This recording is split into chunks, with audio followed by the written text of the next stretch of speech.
있을 동안과 빼앗길 날 금식. 자, 두 번 시작. 신랑과 함께 있을 동안과 빼앗길 날 금식. 신랑과 함께 있을 동안과 빼앗길 날 금식. 오늘 말씀은 마태복음 9장 14, 15절, 그 다음 마가복음에도 있고 누가복음 5장 33절, 35절, 또 마가복음 2장 20절, 이렇게 여러 군데 공간복음서에 다 나오는 예수님의 비유에 대한 말씀입니다. 자, 오늘 말씀은 예수님께서 가버나움에서 전도 사역하고 천국 복음 전하고 치유 사역을 하는 과정에서 이제 길을 가시다가 세간에서 세무 업무를 보고 있는 레위, 그 마태를 부르십니다. 마태에게 나를 따라오너라 하니까 그가 하던 업무, 세간 업무를 다 버려두고 즉시 쫓아가지고 와가지고 예수님을 모시고 또 제자들과 함께 자기 집으로 초청합니다. 초청해서 큰 잔치를 벌였다. 성경에 보면 그렇게 얘기하죠. 본문 바로 앞에 보면 그렇습니다.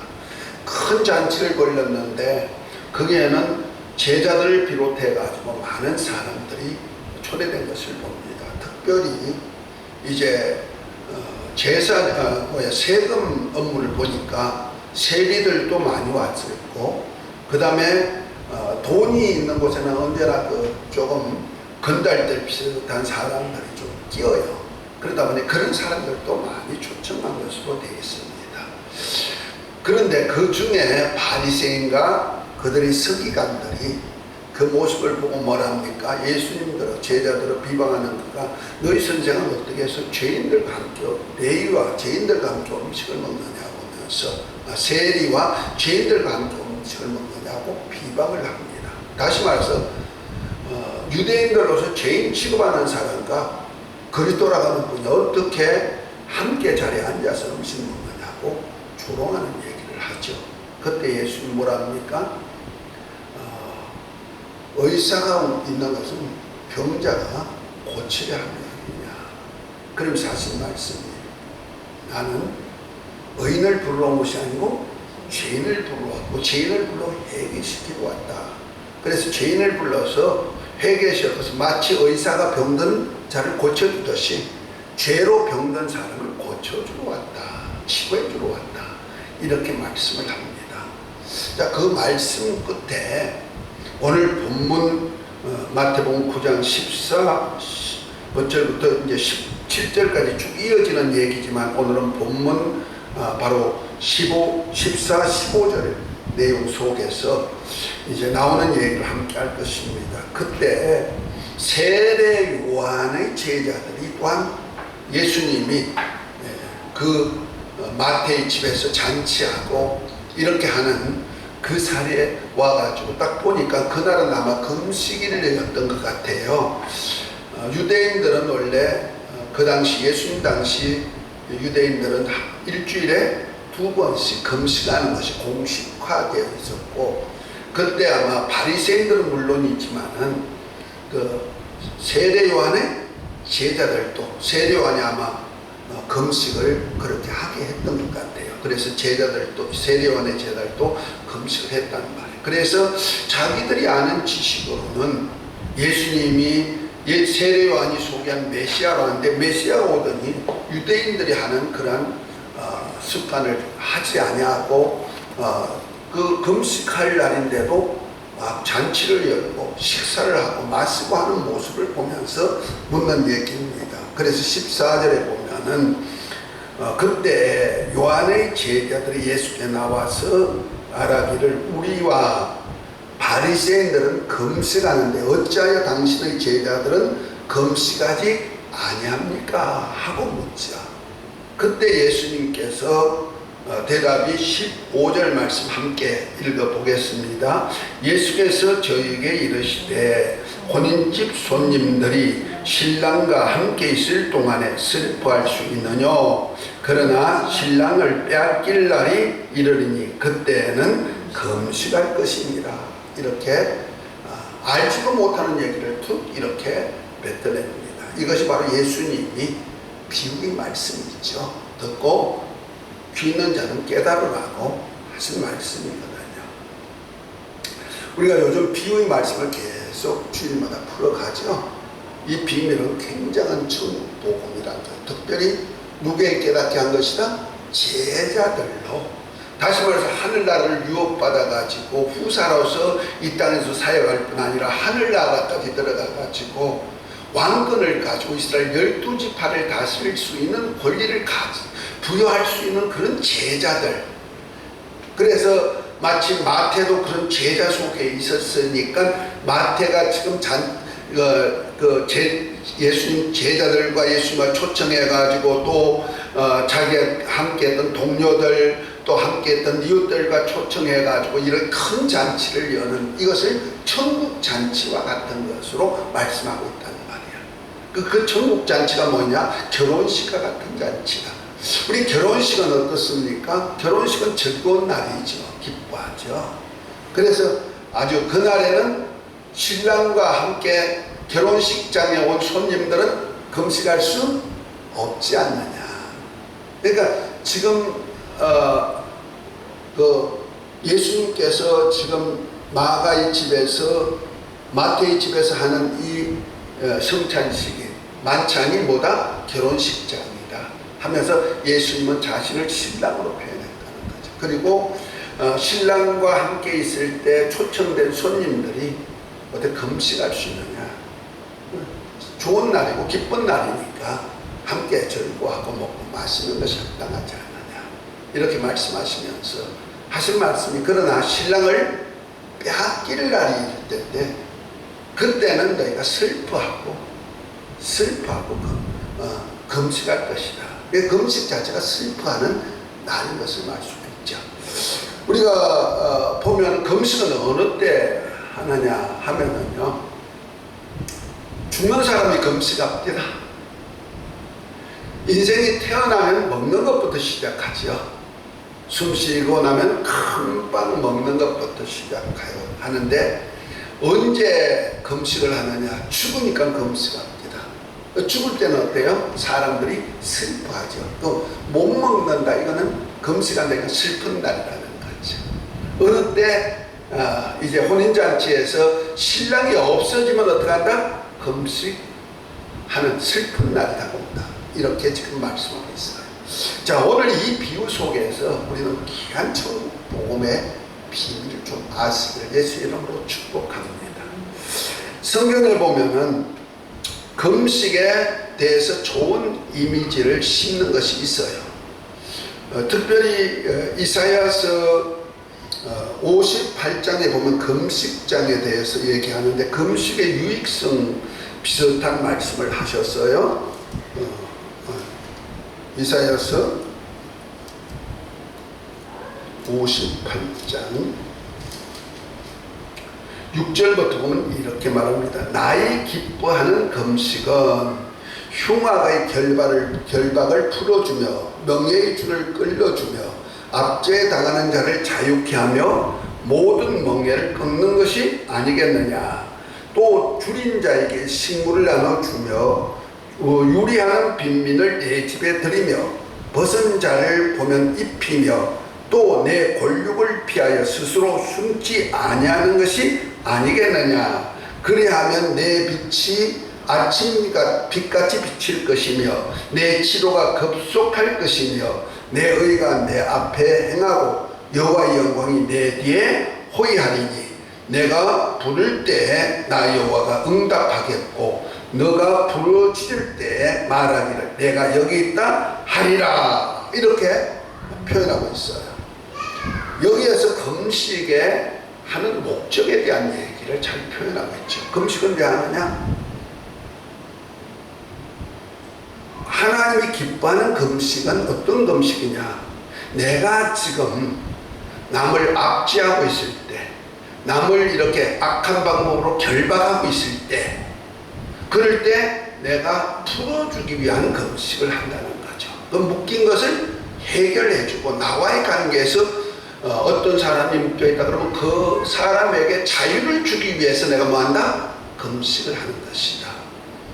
그리고 내 이웃을 돌보지 못해서 내 주위에 헐벗고 굶주리고 아파하는 그들에게 내가, 그리고 이웃의 친척들이, 형제들이 손을 내밀 때 내가 인색해가지고 오므리고 있던 그것을 없애고 그들에게 나눠주기 위한 금식, 다시 말해서 회개하기 위한 금식이라는 거죠. 이런 금식은 하나님이 뭐한다? 기뻐한다. 그래서 우리 금식은요, 이런 차원에서 유익이 있는 거예요. 그래서 마태복음 6장에 보면 예수님께서 바리새인들의 금식을 얘기하면서 사람에게 보이지 말고 하늘에 계신 하나님께 하면 너에게 상이 있다, 이렇게 말하죠. 무슨 상이 있습니까? 내가 남을 압제하고 묶어있던 것을 내가 자유케 하는 그 사역을 위해서 하니까 하나님이 내게 뭐요? 나에게 향했던 묶여있는 것들을 하나님이 풀 해결해 주신다는 거예요. 아멘. 그래서 하나님도 내가 이웃이 어려워가지고 도와주세요 했는데 도와주지 않고 내가 오므렸던 손을 펴가지고 도와주기 위한 금식이라는 거죠. 그 회개케 하는 금식이 되는 거예요. 그래서 내가 하나님 말씀대로 살지 못한 것을 슬퍼하는 금식이 된다는 거죠. 이렇게 슬퍼하면서 금식할 때 하나님께서 그를 보시고 응답해 주시고 그의 부르짖음에 내가 여기 있다 하고 응답해 주신다는 거죠. 그러니까 금식은 어떤 차원에서 한다? 좋게 사는 차원에서 한 것이 아니고 내 죄악과 내가 묶인 것을 해결하는 그러한 남의 묶여있는 것을 해결해서 자유케 하는 금식이니까 어떤 면은 내가 그대로 살지 못한 것에 대한 회개, 슬퍼하는 금식이라는 말이에요. 특별히 이 금식을 통해서 하나님은요, 큰 역사를 이루는 것을 볼 수가 있어요. 우리가 금식하면은 아마 모세의 금식을 금방 떠오를 것입니다. 모세가 하나님의 백성들을 거느리고 이끌어가지고 애굽에서 종살에서 해방시켜가지고 하나님의 산 호렙 앞에 와서 그 광야에 있을 때 하나님이 그 호렙산으로 부르시죠. 신의 산이죠. 신의 산 높은 데 올라가지고 거기서 40일 금식할 때 또 나중엔 또 한 번 40일 금식하죠. 하나님의 은혜 가운데 금식하는데 그들에게 뭘 줍니까? 하나님을 어떻게 섬기고 하나님과 어떻게 교제하며 하나님의 법이 어떤 것이니까 하나님의 백성으로서 하나님의 제사장으로서 하나님이 원하시 하나님과 교통할 수 있는 방법을 배우는 겁니다. 그 전까지는 뭐요? 이스라엘이 애굽에서 종살이할 때 애굽의 문화 속에서 애굽의 바로 속에서 통치되었던 생활 습관이 되어 있는 사람들로 이제 하나님의 백성으로서 하나님과 교제할 수 있는 통로를 삼기 위해서 하나님은 모세를 산으로 불러가지고 40일 금식시키면서, 그것도 하나님이 힘 주셨으니 그렇게 하죠. 40일 금식시키면서 하나님과 백성에게 막힌 길을 튀어가지고 그들로 하나님의 가장 좋고 온전한 그것을 받게 하기 위하여서 그렇게 했다는 거죠. 그러면서 출애굽기 15장 26절에 보면 뭐랍니까? 내가 말한 계명과 율례와 법도를 지켜 살면은 애굽에서 내린 재앙을 하나도 내리지 아니하리니 나는 치료하는 여호와라, 이렇게 말씀하듯이 하나님이 말씀 준 이유가 뭐야? 애굽에서 당하는, 그래서 우상 섬기고 애굽의 바로 통치에서 있던 사람들로 그렇게 살면 너희는 애굽에서 나왔던 재앙과 같은 재앙을 당할 수밖에 없기 때문에 그 재앙에서 벗어나게 하는 방법으로 모세를 금식시켜서 그를 새롭게 만들어. 금식하면 죽었다가 살아나는 거 아니에요. 저도 30일, 40일 금식해보니까 죽었다 살아난 것 같아요. 금식하고 나중에 영양식 하면요, 머리카락이 다 빠져버려요. 그러니까 새롭게 뭐 본어게인 되듯이 새로 탄생하듯이 그렇게 되는 거예요. 그래서 모세도 금식해서 하나님 말씀 받게 만들고, 또한 백성들도 이렇게 하나님의 말씀을 받아서 하나님과 교제할 수 있는 통로. 하나님과 교제하면 그분은 생명이시고 가장 좋은 것을 주시는 분이 아닙니까? 아멘. 그래서 우리에게 생명도 주고 호흡도 주고 만물도 만들어가지고 주어가지고 사용하고 하다못해 또 독생자까지 주어가지고 우리에게 영원한 생명까지 주시려는 분이고 하늘나라까지 유업 주시려고 하신 분이 아니십니까? 아멘? 그래서 금식시켜서 좋은 것을 가지고 먹고 살게 만들려고 했다는 거죠. 우리가 또 40일 금식하면 예수님의 금식을 말할 수가 있죠. 예수님께서 이 땅에 자기 백성, 자기 민족 안에 오셔가지고 이제 기름 부어서 그리스도로서 사역하실 때 제일 먼저 하신 사역이 뭡니까? 성령께서 그를 이끌어가지고 광야로 가게 만드시고 광야에서 40일을 금식한 후에 마귀를 만나게 만들고 마귀의 그 사망 권세자 마귀의 시험을 통하여서 마귀가 사단인 것을 정죄하고 난 다음에 사단의 메인 그 백성들을 건져내는 일을 위해서 귀신을 쫓아내고 병을 고치고 천국 범전하는 사역을 해서 하나님의 백성들로 하나님을 만날 수 있는 통로가 만들고 천국을 유업받을 수 있는 길을 여는 작업을 하셨잖아요. 이런 차원에서 금식하는 이유가 뭐냐? 금식은 압제당하는 자로 자유케 하는 방법이요, 정말 하나님을 못 만나는 자로 하나님을 만나는 통로가 되게 만들어가지고 그들 위해서 하는 것이지, 내가 기도해가지고 응답받을 수 있기 위해서 어떤 사람은 금식하고 능력받기 위해서 금식하고 이런 금식이 아니라는 거죠. 그런데 하나님께서는 이스라엘 백성들에게는 금식을 많이 명하지는 않았어요. 딱 하루 금식을 정했어요. 어느 때냐? 성경에 보면은 하나님의 절기가 있어요. 그 8절기 중에 봄절기가 바로 유월절, 무교절, 그 다음에 초실절, 그 다음에 50일째 되는 날 오순절.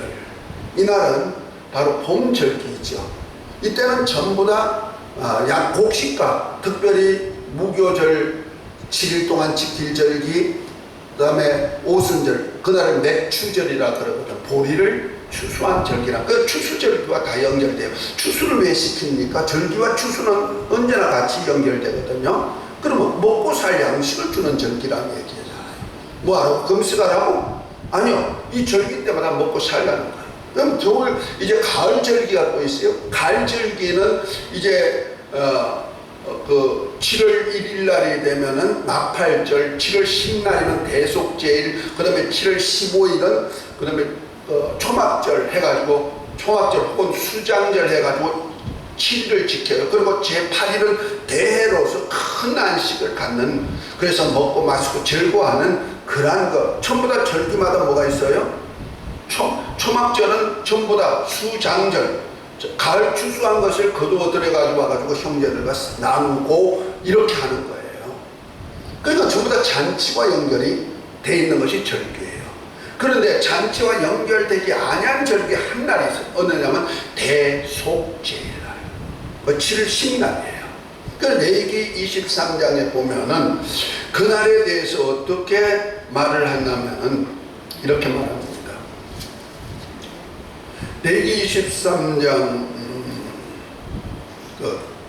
27절부터 보면은 7월 10일은 속죄일이니 너희에게 성해라. 너희는 스스로 괴롭게 하며 여호와께 하제를 드리고 이날에는 아무 일도 하지 말 것은 너희를 위하여 너희 하나님 여호와 앞에서 속죄할 속죄일이 됨이라. 이건 이스라엘 전체를 위한 속죄란 말이에요. 이게 개인 속죄가 아니고 아주 이스라엘 나라 전체 백성, 나라 전체 속죄란 말이에요. 이 날에 아무 일도 하지 말 것은 너희를 위하여 너희 하나님 여호와 앞에서 속죄할 속죄일이 됨이니라.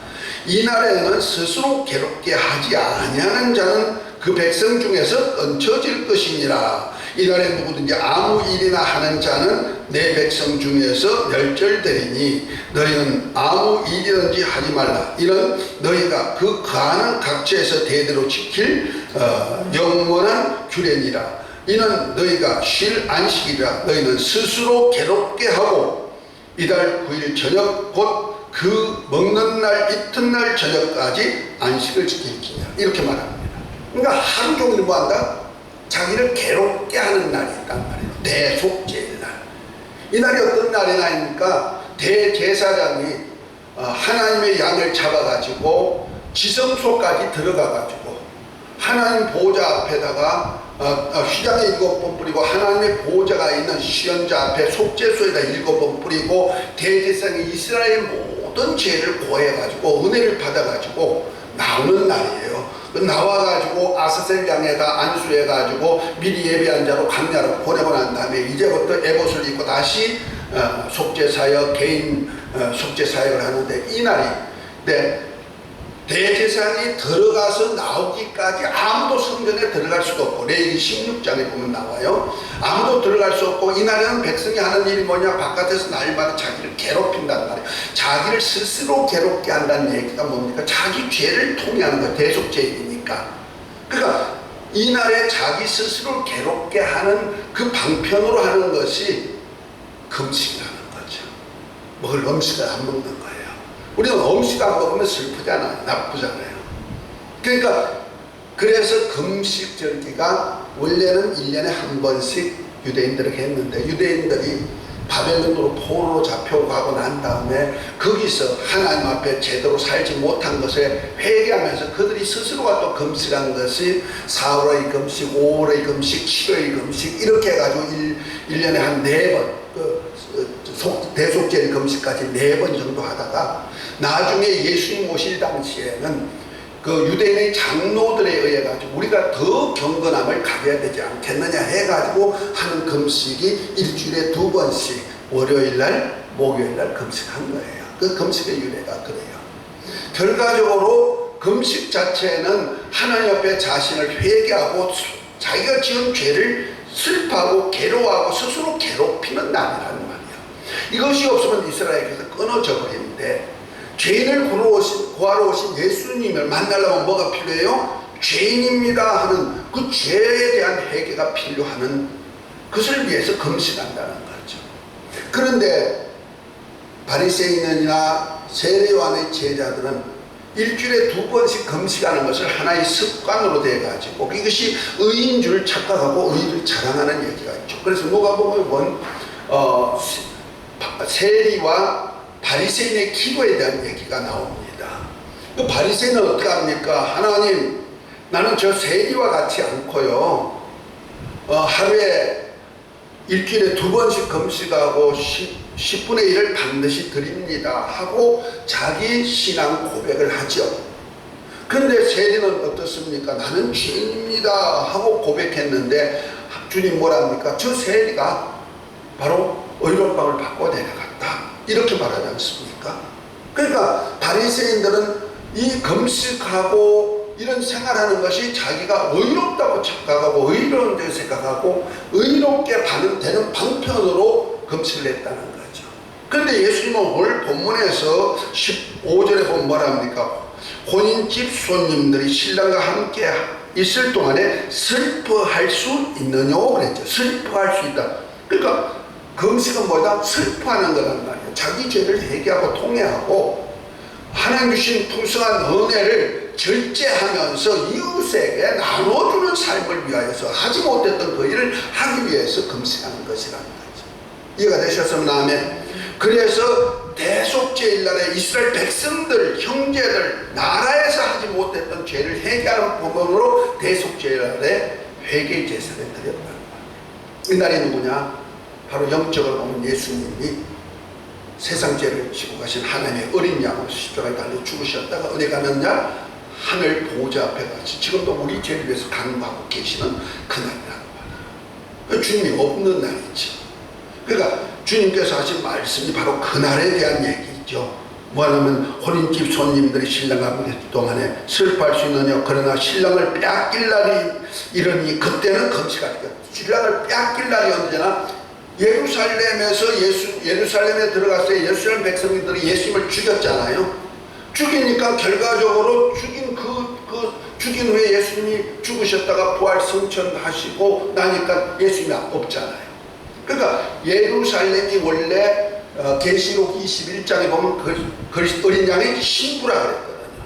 그러니까 하늘에 있는 새 예루살렘이 어린 양의 신부이듯이 예수님이 이 땅에 세상 죄를 지고 하신 어린 양으로서 자기 백성을 죄에서 구원하러 오셨는데, 그 예루살렘이 뭐냐면 신부란 말이에요. 땅에 있는 신부, 하나의 그림자인데 예루살렘이 그를 배척해버렸다는 거죠. 예루살렘 백성들이 그를 정죄하고 백성들이 그를 십자가에 못 박도록 해가지고 결과적으로 예루살렘 성문 밖에서 죽음을 당하잖아요. 이 신랑을 잃어버린다라는 거죠. 그래서 예수님께서 십자가를 지고 골고다로 올라가실 때 예루살렘의 많은 백성들, 또 많은 여자들이 뒤따라오면서 우리 지도자들이 저 죄 없는 자를 죽인다고 슬퍼하고 울고 할 때 뭐랍니까? 그렇게 따라오는 모습을 보고 예수님께서 돌이켜서 보시면서 하신 말씀이 예루살렘의 딸들아, 예루살렘의 딸들아, 나를 위하여 울지 말고 너와 너 자녀를 위해서 울으라, 이렇게 말씀하잖아요. 그 말해서 지금 신랑을 잃어버린 예루살렘이 울 때가 됐다는 거죠. 어느 때까지입니까? 예수님이 다시 오실 때까지. 그래서 예수님이 한날 결과적으로 예루살렘이 신랑이신 예수님을 배척하는 그 순간에 예수님이 죽으시고 하늘에 가서 다시 오실 날까지 예루살렘은 예수님을 볼 수가 없는 거예요. 그래서 그 후부터 주 70년에 티투스 장군이 예루살렘 성을 파괴하고 성전을 파괴하고 그들을 다 흩어버려서 이제 이방인의 땅이 되어버렸어요. 이방인의 밟혔단 말이에요. 언제까지? 주의 구원을 이루시러 주님이 오실 그날까지 이방인에게 밟히는 땅이 되어버렸다는 말이에요. 그래서 신랑이 없는 기간이에요. 이것이 바로 이것이 바로 대속죄의 행사랍니다. 그래서 예수님이 시온산에 다시 가짐을 본 그대로 다시 오실 때까지는 신랑 없는 생활이니까 이스라엘에게는 뭐예요? 유대인들은 금식이 되는 거예요. 슬퍼하는 날이 된다는 말이에요. 그래서 지금도 이방인에게 밟혀가지고 그 예루살렘에 무슬림의 황금돈이 생겨가지고 이스라엘 백성들이 그 돈을 좀 없애버리고 자기 성전을 지어야 됐는데 그걸 못하니까 그 변에 통곡의 벽에 가서 매일 통곡하고 있단 말이에요. 매일 울고 있잖아요. 통곡벽이란 말이에요. 그래서 말씀이 그대로 이루어지고 거예요. 그런데 저와 여러분들은 어떻습니까? 하나님께서는 창세로부터 예비한 풍성한 은혜를 주시려고 작정한 하나님의 아들들에게는 신랑 되신 주님과 영원히 함께 하시는 신부로서 택해 준 줄 믿으시기 바랍니다. 그래서 교회는 예수님의 신부라고 에베소 6장에 보면 말하고 있잖아요. 남편과 아내 사이를 교회와 예수님과의 관계를 말씀하시면서 예수님이 교회의 머리가 되시고 교회는 예수님의 몸이 돼서 일체가 되어가지고 만물을 충만케 하신 하나님과 영원히 함께하는 성전으로 살게 만들고, 우리 저와 여러분들도 예수님 피로 사가지고 하나님과 함께 하잖아요. 아멘. 그래서 우리에게는 금식케 하는 것이 아니고 뭐요? 잔치를 날마다 열게 하는 거예요. 지금 코로나 때문에 우리 모이는 잔치가 많이 없어졌어요. 원래 주일 예배는 잔치거든요. 그 하나님 말씀 듣고 서로 기뻐하고 감사하고 정죄하는 것이 아니고 슬퍼 우는 것이 아니고 뭐요? 물론 내 잘못한 것은 회개도 하지만 그 회개를 통해서 풍성한 은혜를 받을 수 있는 더 큰 은혜를 받게 만들어 주시니까, 그래서 하나님의 응답을 받을 수 있는 기회도 되지만은 우리 주님은 생명을 주고 풍성히 주려고 오셨기 때문에 우리 인간은요, 먹는 것이 정상이에요. 금식이 정상이 아니에요. 저도 금식 40일하고 21일도 하고 뭐 수시로 옛날에는 좀 해봤지만은 금식이 나를 죽이는 것이지 다른 게 없어요. 뭐 능력 받으려고 하면 그건 다 가짜예요. 악한 영이 속삭여가지고 미혹을 많이 해요. 그렇다고 나만 먹고 있으라는 거 아니에요. 언제나 우리는 내게 풍족한 양식을 나눠줄 수 있는 권리는 있어야죠. 아멘. 하나님은요, 하나님의 형상의 모양대로 만든 사람에게 생육 번성하고 땅에 충만하고 정복하고 다스리고 난다 뭐예요? 과일나무 과일 먹어라, 채소에 나오는 열매도 먹어라, 먹을 권리를 주신 거예요. 아멘. 아담에게는 뭐라 했습니까? 에덴 중앙에 좋은 나무, 생명나무까지 주어가지고 그 생명나무를 비해서 에덴에는 모든 과일나무는 네가 임의로 먹어라. 그러나 하나 죽게 하는 그 나무 과일만은 먹지 말라고 하나의 제한을 두었지만은 언제나 생명을 주기 위하여서 하나님은 먹게 하셨다는 거죠. 우리 천국은 어떤 곳입니까? 천국 예루살렘 성 안에는 하나님의 보호자에부터 나오는 생명수 강이 흐르고 생명수 강 좌우에 달마다 생명 과일이 열리잖아요. 달마다 따먹게 돼 있다는 거죠. 아멘. 그래서 거룩하게 된 영혼들이 거기 부활절 입고 들어가서 그 생명나무에 나갈 권세를 가지고 가서 양식을 먹는단 말이에요. 하나님이 주시고자 하는 것은 이 땅의 나무의 과일보다 더 중요한 것은 어디에? 천국 하늘나라 아버지 집에서 잔치를 연다는 거예요. 어린 양의 혼인 잔치가 바로 거기서 벌어지는 거예요. 그 생명나무까지 주시기를 원하는 줄 믿으시기를 바랍니다. 그러니까 우리 주님께서 이 땅에 오신 것은 뭐냐? 우리를 신부 삼아서 어디를 가려고? 아버지 집까지 데려가서 아버지 집에서 생명과를 먹기 위한 거예요. 금식이 목적이 아니라는 말이에요.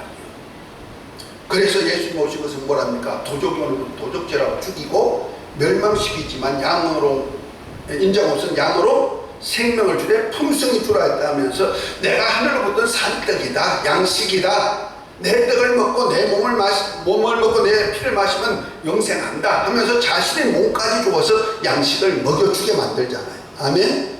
그 표적으로 사람들에게 오병이어 7병이어를 통하여서 5,000명을 먹이고도 12강줄이 4,000명을 먹이도 7강줄이 이런 현실적으로 먹이는 역사를 보여줬죠. 그 예수님 따라다니는데 굶게 하진 않는다는 거죠. 근데 사람들은 금식을 어떤 의로 여기다 보니까 금식이 어떤 기도 응답의 하나의 도구로 보다 보니까 이건 금식이 오도됐다는 거죠. 그래서 세례 요한이 제자들이 예수에게 물었을 때 왜 당신의 제자들은 금식하지 않습니까? 예수님 제자들이 금식했다는 얘기가 없어요. 날마다 호화롭게 먹게 만들어줬죠. 그러니까 바리새인도 제자도 그렇고 세례요한의 제자도 금식하도록 일주일에 2번씩 금식하도록 했는데 당신 선생의 제자는 왜 금식하지 않습니까? 하니까 뭐라고 할까? 혼인집에 신랑과 함께 있을 때 너희가 슬퍼하고 금식할 수 있느냐? 먹어야 되지 않느냐? 그러나 신랑을 빼앗길 날이 오면 어떡한다? 저희가 금식하리라 그랬어요. 우리는 신랑을 빼앗기는 그런 일이 없도록 하시기를 예수의 이름으로 축복합니다. 빼앗기지 않게 하시려고 선포해서 성령이 우리 안에 오시고 아멘. 우리 안에 오셔가지고 우리와 주님의 영혼이 함께 하면서 우리에게 뭘 하려고? 영원한 생명, 이 땅에서뿐 아니고 영원한 생명을 공급해 주시고 그래서 우리 안에서 생수의 강이 막 넘치도록 만들어 준다는 거예요. 할렐루야. 저 하늘나라 예루살렘 아버지의 보호자로부터 나오는 생명수 강에 그 강의 생명줄기가 넘쳐나오니까 강 주위에는 뭐가 있어요? 생명과가 있어가지고 그 과일을 참마다 먹게 만든다. 이제 다음 주일은 그 밑에 있는 얘기를 좀 할 거예요. 생배조각과 날거는 생포도와 가죽부대 이런 얘기를 좀 해야 될 거예요. 이것이 복음의 비밀이란 말이에요. 아멘. 좋아요 여러분들. 우리 주님과 함께 모이면 생명이 있습니다. 즐거워합니다. 아멘. 주님과 함께 모이지 않으면 잔치 자리에 모이지 않으면 생명이 없다진다는 말이에요. 그때는 뭐한다? 금식해야 되고 슬퍼해야 되고 금식해야 된다는 거죠. 그래서 우리 주님은 그렇게 말합니다. 주님이 오실 날이 가까이 올수록 모이기를 힘쓰라고 말합니다. 코로나 때문에 나라는 모이지 마라 흩어지라 목사님들이 그 소리 듣고 다 흩어지고 그렇지만 그래도 말씀에 쓴 교회들은요 모여가지고 예배하는 거예요. 우리 인천에도 큰 교회들은 10교회 정도는 매주 그래도 아무리 나라 그래도 큰 교회가 계속 새벽 기도부터 시작해가지고 매주 기도하는 것이 신문에 보니 나왔더라고요. 나라에서는 안 된다고 해도 모이기를 힘쓸 때 신랑과 함께 있으니까 여기는 생명이 넘치니까 코로나가 없어질 수밖에 더 있습니다. 코로나는 사람을 죽이는 건데 죽임이 없어지잖아요. 우리 신앙 성공하시기를 예수 이름으로 축복합니다. 금식하려고 하지 말고 내가 이제 신랑이신 주님 만나서 정말 날마다 잔치하는 역사가 있으시기를 예수 이름으로 축복합니다. 일어나 있을지어다 이복실지어다. 주여 감사합니다. 오늘 신랑과 함께 있을 때 정말 먹고 마시는 즐거운 잔치가 있지만 신랑을 빼앗길 날이 이를 때는 저희가 슬퍼하고 금식하리라 했습니다. 우리 신앙 신랑이신 주님과 영원히 함께 하시고자 함께 하시니 감사합니다. 저 아버지 집까지 가가지고 그곳에 생명과를 먹는 복된 삶이 되게 하옵소서. 예수 이름으로 기도합니다. 아멘.